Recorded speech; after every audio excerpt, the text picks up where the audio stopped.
Welcome back to the Salon Owners Collective podcast. Now, are you ready? Are you future ready? Are you ready for what 2026 brings?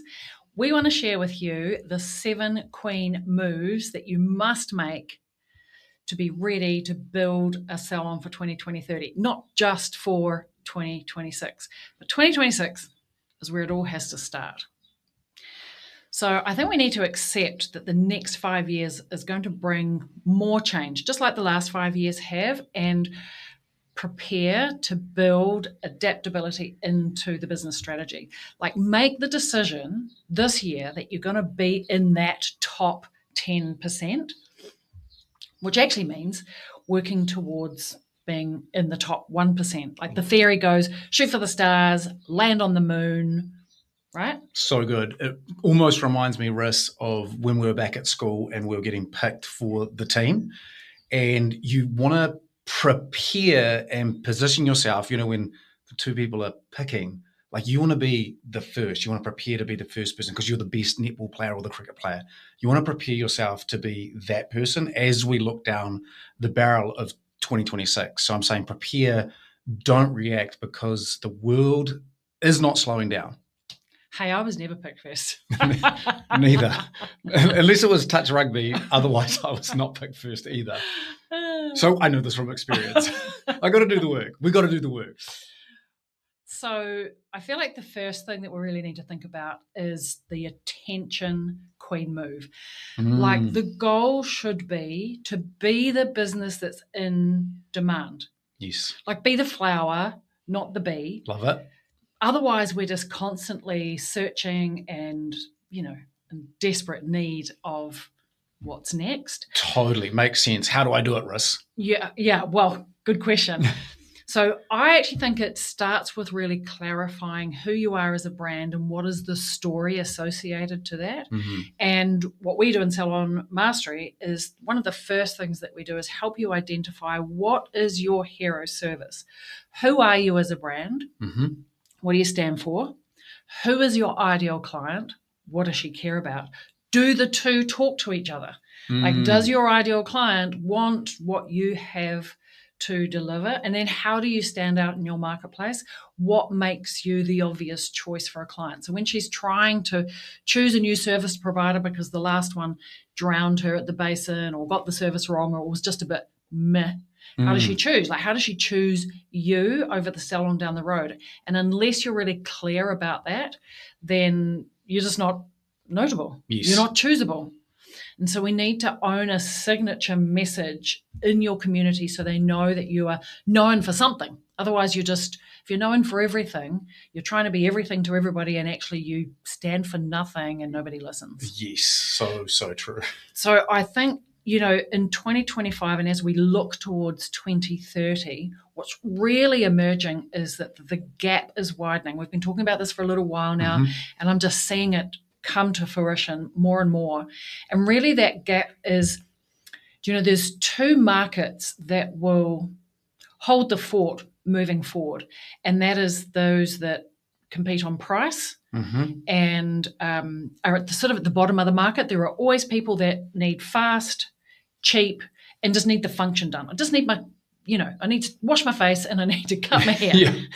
Like, there is a market for that, and it's a valid market proposition. And on the other side are the 5-star leaders, those that are building a brand for the top end of the market. Absolutely. Luxury service, full service for the people that want and are looking for an experience. But there's a gap in the middle. There's a gap in the middle, absolutely. And I think if you're a large brand, you can afford to, and it would pay for you to go, how do we do this cheaper? How do we do this faster? How do we do this in a way that captures the large volume of the market? And it's kind of like what we would refer to as mass marketing. But that's not you. You're a small business and you can't compete with cheap, fast, high volume. And so what we see the opportunity being is that small businesses like yourself must go to the top of the market. Like, it is the place where you will be rewarded, not to stay in the middle where it's going to become cheaper, faster, and a lot messier as well. I mean, you could go at the bottom of the market and go cheap and cheerful. Yep. Like it is valid, but we think the top of the market is the place to be. It's not about volume. It is about experience and luxury. So almost like less is more. You charge higher for a very experiential luxury, right? And so the who becomes really important. Like, who is the client that wants that? Critical. And it's Absolutely. not the middle of the market. It's not where the masses are. There's a smaller percentage of those people. But those clients, the 5-star clients, they have the money, they value experience, they want to break from otherwise busy lives. Yes. And she's really looking for somebody to serve her. Like, who in the marketplace can serve somebody like that? Absolutely. My life is busy. I have some money that I want to spend, and I want to spend that on experiences that take me away from the chaos of life. And I think, just having spoken to a number of salon owners, but also clients over the years, like, their time inside of your salon is up there with the top 5 experiences that we have in life, like just to be cared for and looked after and led. It's so amazing, and we should never lose sight of that. Yeah. Okay, so I feel like point number 2 is like the discretionary dollar. Become the 5-star client's spend of choice. Yes. Right? So discretionary dollar meaning what's left over? Well, maybe personal spending choice. Yes. Like if you're a 5-star client, you are going to spend some money in some experiences for self. Be one of those. Yeah, totally Be makes one sense. of those. Yeah. I have choice and I choose you. Yeah, because if you're going to serve at the top, you need to serve at the top. And I think the health, wellness, and beauty, I actually know the health, wellness, and beauty industry is the future category that is emerging between now and 2030. And so I think there's this opportunity for us to position our salon as part of that health, wellness, and beauty industry that is emerging, like that is a category emerging of itself, and be the luxury choice, not just have some luxury add-ons. Yes. Like you want to become one of her experiential choices, that fits into the rest of her life. Yeah, absolutely. Like integrating those luxurious moments into the services and the experience that you're providing, so that you're worth choosing again and again and again, and worth remembering, and even worth talking about, which will make someone want to come back a lot. Yeah. And I think it's more than just the experience pieces, like nice cup of tea, good coffee, great environment, all of those things, like the client journey around the physical location. But it's got to be anchored in some commercial reality, like some commercial savviness. Like we've got to be intentional that great experiences are all good and well and good conversation and get the result that the client actually wants. That's an experience, but it's got to be a commercially savvy experience. And I think we often forget that in the hair and beauty industry, which is a really good segue, I think, to point number 3, which is in 2026, to make sure that we can get to 2030, Yes. We have to design a signature, scalable client journey, like shift from that transactional model to become experience-led. And I think the key is design 1 or 2 hallmark ritual experiences, like that are anchored to your brand. Like they can't get it anywhere else. They train the team to deliver it flawlessly. You don't need a whole menu of things, just a couple of key things that make your brand stand out, so you're clear who your brand is, who your ideal client is, and then give her something memorable. Yes. And the key to that then is building something that's consistent with documented systems, scripts, training, development plans. Like it's a ritual. Yes. Not just a system. It's a ritual as part of the signature service. Because at the end of the day, we all sell haircuts. We all sell highlights and facials. So what is it that's going to make you different and to stand out as a brand, not just a collection of a bunch of humans inside 4 walls? Yes, so good. Many years ago, Riss, we used to run overseas an abseil, or for our North Americans, a rappelling experience, and we'd have like 8 abseil guides up there rappelling our clients down an 11th century medieval castle. And it was built on exactly what you're talking about, like all of the rituals and the scripts and the systems. Like from the moment the client arrived at the top, it was very orchestrated in terms of what we'd say, when we'd say it, the safety management, everything.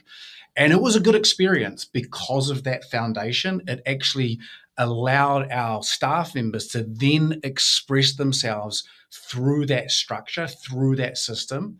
And I think it then became easy for our staff members to make it an indescribable, amazing experience because they could then focus on the conversation, how it flowed, the engagement, and for everybody, how they would personalize it so that the client would have a truly incredible experience.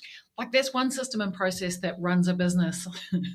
Like if you don't follow the system and the process as a team member, someone's life is at risk. Absolutely. Like, and I think that's a good frame to take into the salon. Like, okay, they're not going to fall down the castle, but if you don't do it right, like, the client's at risk. Yes. And then the intangible or the variable is meeting the person, like personalizing it. Are they scared to scale down the wall? Are they scared to have their hair chopped off? Yes. And then you need to personalize that experience and make it memorable. Be with the person. Yeah. That's how you match or balance 80% system, 20% icing on the cake. Icing on the cake. And I think, one of the mistakes that we make is sometimes we just allow our stylists or therapists to do their own thing. Like you just personalize everything, but actually having that 80% system is actually what mobilizes the confidence and the clarity. Now I've got all of that in place. Now I can express myself through that, and the client loves it. Consistency builds a brand, by the way. Do you know, like if they have the same experience functionally for 80% of their experience in the business, then now they're coming to a brand and they get the 20% that's personalized from the human, because I go to Kerry, not Jemima. Yes. But actually if Kerry left, 80% of what I experience is anchored inside these four walls of this brand. We can't afford not to. Very, very important. The experience queen move. All right, I want to talk about the fourth queen move, which is building a 12-month plan. I think this is really important because it creates future. What do we know happens? People always leave us when we run out of future. We need to create future, and that's what locks in loyalty, and loyalty locks in revenue. So nice. I want to tell you what I mean by that. So if a client leaves when they run out of future, I think the mistake that we make is that when the client sits in the chair or lays in the bed to have the consultation, that we say, hey, what are you booked in for today? What are we doing today? And everything is about today. Yes. And I think that puts our business at risk. And so I think if we started a consultation as, where do you see yourself, your hair, your skin, whatever they're in for, where do you see yourself in 12 months? Like, what does that look like? Where are you going? Yes. Then the client has the opportunity to say, well, in 12 months, I want my hair to be halfway down my bum. I want to have thickness. I want to be blonde, but now I'm black, whatever it may be. Yes. And then you can come back to today. Great. Today we're going to do this, because it actually takes 12 months to go from black to blonde, probably longer. But anyway, today we're going to do this. And then next time when you come, we'll do that, so that in 12 months you're going to be where you want to be. It really gets out of the transactional nature of today and into the transformation that finally you're sharing with the client. Like, I can take you from where you are to over there. Positions you as the expert that can do that, but it also anchors you in their mind 12 months from now. Immediately they've looked forward in 12 months, and there you are sitting there with them in their ideal state, looking the way that they want to look, and you've just planted the future seed, and you have future-proofed that client. So a couple of tools you want to support that with is like build 12-month plans. Memberships are the payment method that goes along with the plan. Let me just get that really clear. The membership is the payment method for a 12-month plan. Yes. It's not the membership. Yeah. It's like, saying the Visa payment for your dinner is the experience of the dinner. No, it's not. The dinner is the experience when you go out and you just happen to pay by Visa or however you pay, whatever. Yeah. Maintenance plans. we're doing this transformation today. What is the maintenance plan, building packages and programs for clients? Like, there's got to be the future of our industry. Because if we are stuck in today's transactional world, we're just not going to last until 2030. This is where we shift from unpredictable visits, 8 to 14 weeks, to predictable revenue. And I think that's a great shift that so many owners would want to make. We want to become, for our clients, the salon that you kind of can't live without. And we hear it all the time. Like, we're consumers of this. I mean, I don't have any here, but we've got team members that literally, like, they want to go back to and have that experience with that stylist or with that therapist, because they really do feel like they can't live without them. They are integrating long-term loyalty, which creates long-term revenue. One of the most common comments that I get when I get on a strategy call with an owner is we have peaks and troughs throughout the year. And this is one of the ways to make sure that you are in control of peaks and troughs, or minimize them so they're waves rather than peaks and troughs, is that you need to create the future and let people buy into the signature service that you have and that you've got them. Yes. So I think, that is probably one of the key Queen moves. Actually, all 7 of the key Queen They're moves. all key. Let's talk about number 5. Okay. The lean and luxe Queen move. So this is, smaller teams, bigger output. I'm just going to throw that out there on a big, huge banner. Smaller teams, bigger output. And I think it's about replacing big, messy teams with lean, high-performing ones. And I'm sure you've got your own examples of that, whether it's in sport or wherever it may be. But Rish, you shared something with our owners in Fiji about raising the standards. And I wonder if you could speak to that a little bit within the context of what we call lean and luxe. So the average revenue of a stylist or a therapist, in terms of revenue they bring into the business, in 2025 was $2,500 a week. That's the average. That's the average. Okay. That's the average. It is so outdated. It's actually scary. When I did the research and I found that out, I thought, hang on a minute. When I left my salon 6 months out of my apprenticeship to open my salon, God knows what I was thinking, but I did it anyway, thankfully. I was bringing into the business, guess what? Don't tell me. No way. So I opened my salon in 1992. Get out of here. And that was October 1992. So throughout 1992, up until October, I was doing $2,500 for the salon that I worked in. I feel like there's a problem here. There's a huge problem. Performance has stalled. Performance has stalled. We haven't raised our prices. We haven't led our team to be commercially savvy. And until COVID, clients didn't really appreciate what we did for them. And so the old model was, if I want to grow my business, I just need more people. Yep. And Jemima is fully booked. She's doing $2,500 a week. She doesn't really reach her target, but she's fully booked. I just have to get another person. Yeah, we'll leave her. We'll focus on someone else. Yeah, exactly. And I think that is the outdated mistake. Like, we can no longer have large teams to generate revenue. And I know a lot of people say to me, Larissa, I'm just really not interested in building a large team, because in their mind it equals more pain. Yeah, more people to manage, more problems. More people, more problems. We get it. Yeah. So and so then the thinking is, I'm just going to stay small. The problem with that is that we have small thinking. I'm just going to have a small business and I'll be happy with a small pay to have small pain. And I think we have an opportunity to do that differently. Small team, yes, and not because we want to have small pain, but because we have an opportunity to have a small team who are really high earners. And so we can keep margins high, and we can develop our people through the lean and luxe system to become high performers. Like in 2026, moving into 2030, we need our team members to be doing 5, 6, and 7K each in revenue, because not only does that create better margins or just margins, because too many businesses don't have any profit margin.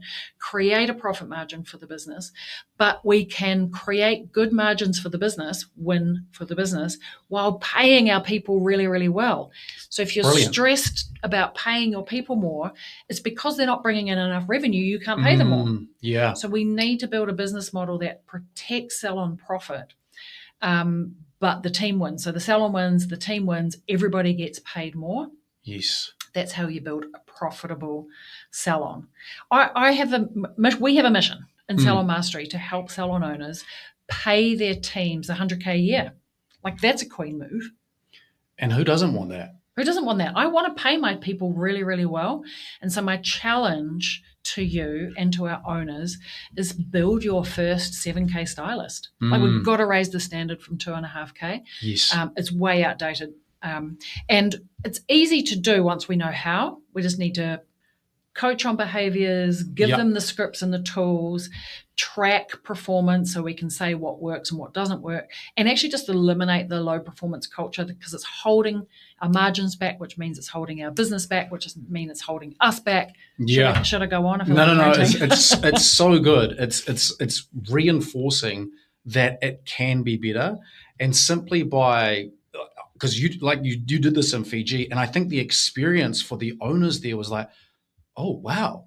So Larissa just raised the bar, we can raise the bar, and all of a sudden, like, we've had the feedback is like, all of a sudden, the team members are raising the bar, and now you can show them how to earn 100K. We show our owners how to do that. They show their staff how to do that.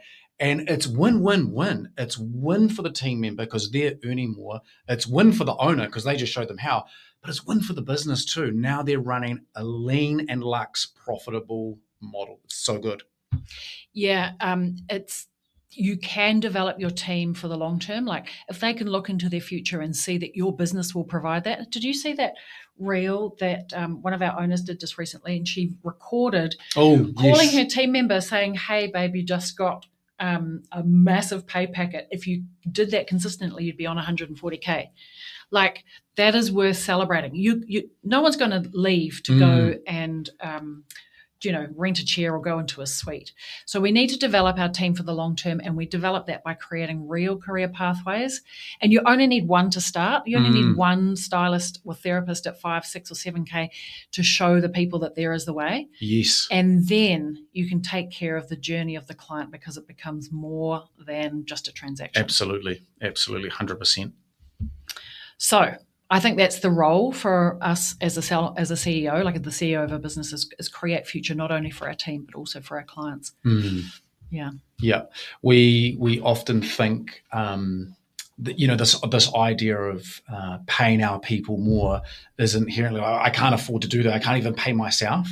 True. And then we go, maybe I could raise my prices. No, I shouldn't do that because it will scare my clients away. But actually, not raising your prices, not playing the lean and luxe game, it will actually slowly kill your profit and actually your team's future. And so the real truth is, as you've already said, Riss, is we've got to make sure that your team don't run out of future. 5-star clients actually will judge you if you are not if your pricing is too low. Like, you won't attract the right clients who is prepared to pay the higher price if your pricing is too low. Just thought I'd throw that in there. Nice. Remember that. Queen move number 6 is the CEO queen move. So stepping out of the client chair or out of the room permanently. I love that. Permanently. Like, it's a real statement. So can you tell us a little bit more about that queen move, Riss? It is the most important one, and I think the mistake that we make is that we just love our clients. We do love our clients, but if you're behind the chair, I've got a question for you. If you're serving clients, who is running and growing your business? Like, you need real time on a weekly basis to invest in your team, leadership, planning, strategy. Who is going to help you implement the strategy if you are behind the chair and you don't have the time to do it? Yes. Actually, I was on a call just recently, Joel, with an owner who was looking for help. And I was seeing if Salon Mastery was right for her. And I said to her, how much time do you have a week to work on the business Great leadership, question. strategy, implementing change management. How much time do you have? She had 15 in the team, 2 little kids. And she said, I really only have 1 to 2 hours a week. Ooh. And I said, stop. With 15 in the team. I can't help you. Yeah. I can't help you unless you're prepared to do something different than you'll always be doing. Yeah. And if you're like me, maybe you are, but maybe you aren't, I don't want to compromise my children. I'm not going to compromise them. I don't want to compromise the business or my team because I need them to serve the clients. So what's going to give kind of has to be the clients. Like in that respect, in terms of building a business and having a life, like still staying married and having children. Yeah. Like something's got to give. And for me, it's clients, because you can develop the leadership skills to build the team to serve the clients. Yeah. It's really hard from behind the chair to build a leadership team or implement change. And so I think we need to remove ourselves. Yes, we do. And some people put up an objection and say, oh, but I love my clients. And I It's said, my passion. that's fine. It's how I started. It's how we got this successful. If you want to be a stylist or a therapist and serve clients, go and get a freaking job. Be the 100K stylist or therapist. Yeah. Don't own a business.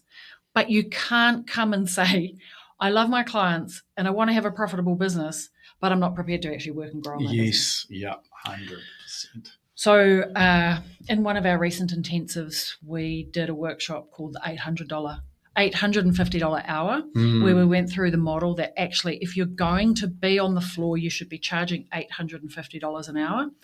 And how do we delegate the $20 and $30 hour jobs? Yes. Like just do the things that only you can do, because if you serve clients and you're charging them $100 an hour, then you're actually $750 on the back foot immediately. Absolutely. Such in terms of opportunity cost. Yeah. We've got to stop being the bottleneck, don't we, Riss? And I think a good way to think about bottleneck is if you can imagine like there's a bottle, and what flows out of it is all good things in your business, from profit to leadership to business growth, all of it. Wine flows out of it. And there's a never-ending amount of goodness that could come out of your business that's in the bottle. But what's stopping it as it tips upside down, what's stopping all of the greatness from flowing is you. You're at the bottleneck and you're stopping the growth. You're stopping the profit. You're stopping the empowered people having incredible futures under your leadership. Stop being the bottleneck. It's kind of like the marble in the bottle. You tip the bottle upside down and the marble like just blocks it. Yeah. I feel like I can speak to that because every time my business flatlines, it's always me. Yeah. It's always me. And I've got to think differently, recruit differently, do something differently. And my job is like find out what part of me is the bottleneck right now. It's a really good philosophy is it's always me, because it straight away puts you into proactive mindset. Like if it's me, I can do something about it. So you are the bottleneck, and stop being the bottleneck. Stop it. Well, actually, the solution is point number 7. Yes. Which is the org chart. The org chart. The org chart is the 7th queen move. So what we want to do is we want to build a team-led business, not an owner-led business. So what I mean by that is the most important thing that you could ever do in your business is create clear roles. Because what comes off clear roles is the ability to mobilize real systems. And what comes off real systems is the ability, here we go, stick with me here, is the ability for your team to actually grab those systems and own them. And that's actually the shift from owner-led to team-led. So you create real roles that have real systems, and then your team can actually grab that and they can start to lead. It's like we talked about earlier, the 80% system, and then you add in the 20% of personalization and experience.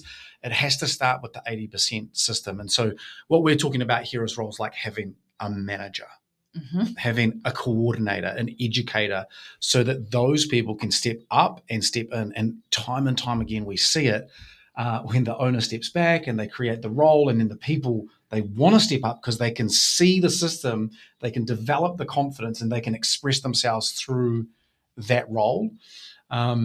Recently, we often share high performance thinking with our owners. We were talking about when roles are clear, high performance appears. And so whilst that sounds really, really nice, I guess on the other side of it is if your people are like mildly confused, performance stalls. It really does. And your job is to get out of the way and allow your people to really grow and develop and express themselves. So, I guess the punchline here might be like hire an operations manager, not willy-nilly, like your numbers will always tell you what to do, but maybe there's something there that gets you out of being the firefighter or dealing with the fireballs. And maybe someone else can do that now so that you can truly lead your business, lead the team, but don't rescue them. I want to speak a little bit to systems because if you lead the systems and the systems lead the team, then systems become really important. So I've got a simple thing to think about is just like document your first 10 systems. For example, how you do a consultation, how do you do an upgrade? How do we rebook around here? How do we sell home care? Maybe you might document how you do systems, some of those things that you do every single day. Like a system is not something that is special and different and you have to go out and find. You're already doing them, but you want to find best practice and just document them and then train your team to those systems so it becomes culture, it becomes normal, stock standard practice. And I want to make sure, can I just bust a myth here? Yeah. Most people I see, so I have to do my systems manual. I have to do my systems, and they're waiting for the big book. 5 days to just go in a hole and write the systems. And I say, stop! Don't do that. Please don't do that. That's the mistake, because if we write the systems and then we say, hey team, here are the systems, read the manual. Oh dear. One, they're never going to read the manual. And then we go, she read the manual, and we put it in the drawer. And then they come to me and say, Marissa, they're not following the systems. And it's like, I wrote it down. Wrote it down, but it's in the drawer. Yeah. So what I suggest you do instead is that you just look at what you're already doing. Refine what you're already doing, like to speak to the people, talk to the people, do a training, run a workshop. Absolutely. And provide feedback as well, like reinforce the things that they're doing well. Like that's one way that the human brain goes, oh, I'll do that again, because my inspiring CEO just told me that I did the first 10 seconds of that consult flawlessly. I was like, I'm going to do that again for the rest of my life. Why are you giving the feedback? Just quietly write it down over here. Yeah, totally. Just develop the system as you go. And then when you've done your first 10 and you've talked to the people and they know what to do, then the last 20% is like write it down and document it. And then just get everyone, did I write it down right? How we decided we're going to do it, like co-create it. Don't go in a hole and do it and leave it in a drawer. Yes. That's how systems don't stay alive. Yes, absolutely. And when we have those systems, they actually start to become this incredible thing that we know and is culture. Often culture can get like the woo-woo, soft, high level, like, oh yeah. High fives. But actually it's rooted in those systems that represent excellence. It's repeatable and it's freaking leverageable. Systems and processes shall set you free. So let the systems run the salon, let the team run the systems, and you can focus on growth. That's how you grow a business. So you are not only surviving in business in 2030, but you are thriving, you are profitable, you have a great team. So 2026 will reward the salon owners who choose to lead, who choose to step up, who choose to step up and become that 1%, like aim for the stars, because we'll probably land on the moon. Not the ones that sit in the treatment room or behind the chair, just hoping things that magically will change. So these are the queen moves that you need to do. They're not ideas. These are actually decisions. So my invitation to you is to decide. So if you want support implementing these decisions to build high-performing teams, to build 12-month client plans, to install Lean and Lux, the model, get your first 7K stylist, your CEO systems. This is exactly what we do inside of Salon Mastery. So if you're listening and you're thinking, I think I'd like to step up in 2026 so I can be thriving in 2030. Actually, no. So you can be thriving in 2026. So let us help you build the systems that actually work, because now's the time. So if you're already doing 10K a week in revenue or more, you've got a team and you know that they can do more, they can do better, be better, then all you need is the systems. All you need is a shot in the arm of leadership, strategy. And I'm going to leave the link in the show notes of this episode. Actually, you can just find it anywhere on the Dub, on the socials. It's everywhere. You're very welcome to book a strategy call. we only work with 5 salon owners at a time. So let's make 2026 the year that you build your salon that you were always meant to lead, not the one that you've been stuck inside until now. So that is a wrap. Till next week. Ciao for now. Thanks, Joel. Great wrap up, Russ. Fuck, that was on.